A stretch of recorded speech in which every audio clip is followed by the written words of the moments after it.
The morning mist lay dense over the fields between his place and the ever-encroaching busyness that was engulfing his farm. A farm that has been handed down from generation to generation for well over a century. The headlights from the cars carrying commuters to work and the lights shining on and around the hotel abutting his property were showing yellow through the haze. Eli stood on his back porch, a mug of hot coffee warming his rough, calloused palms as he contemplated the milking that was ahead of him on this chilly spring morning.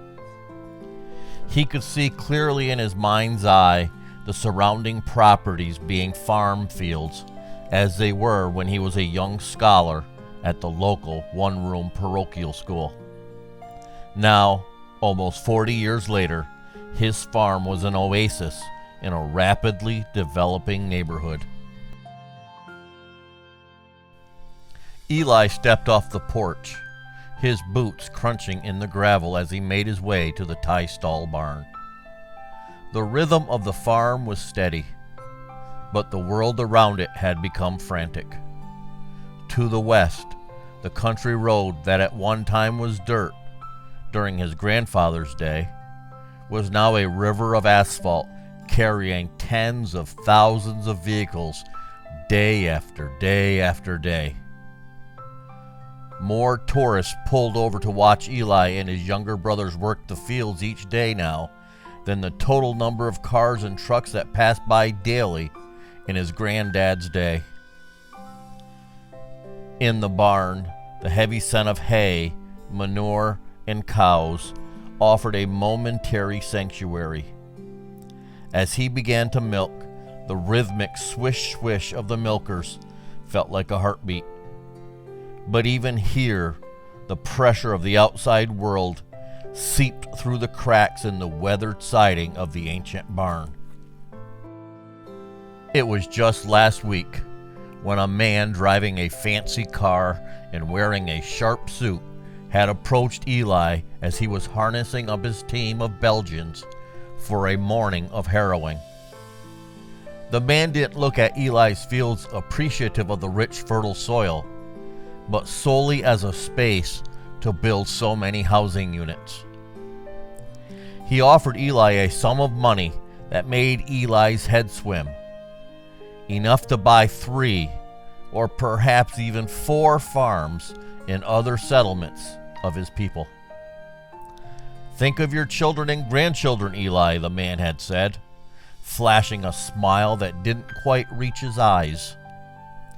"You can give them all a fresh start, away from all this," his hand waving toward the busy roadway and hotel. "No more high taxes, no more neighbors complaining about the smell of manure, no more of the constant humming from these transmission lines," as he looked heavenward. Eli listened and contemplated as the man made yet another sales pitch. After he left, with no promises assured, Eli leaned his forehead against the Belgian's warm flank. It wasn't just the taxes, or the incessant hum, or the bright lights. It was the seemingly constant friction. Not everyone liked the slow pace of the buggies. They didn't like the smells, the dust of the harvest. They didn't understand why he wouldn't just sell and retire. He walked out to the road later that day to check the mailbox. A teenager in a bright red convertible sped by, the bass from the speakers vibrating in Eli's chest. The boy didn't see a farmer in a straw hat. He saw an obstacle.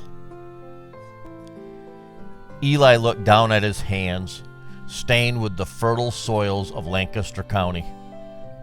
His grandfather was buried in the Amish graveyard a few miles away. His grandson, who just turned 5 last week, was currently playing with a wooden tractor in the dirt behind the house. If Eli stayed, the boy would inherit a kingdom of concrete and possible resentment. If he left, he'd be abandoning the bones of his ancestors for a land he didn't know.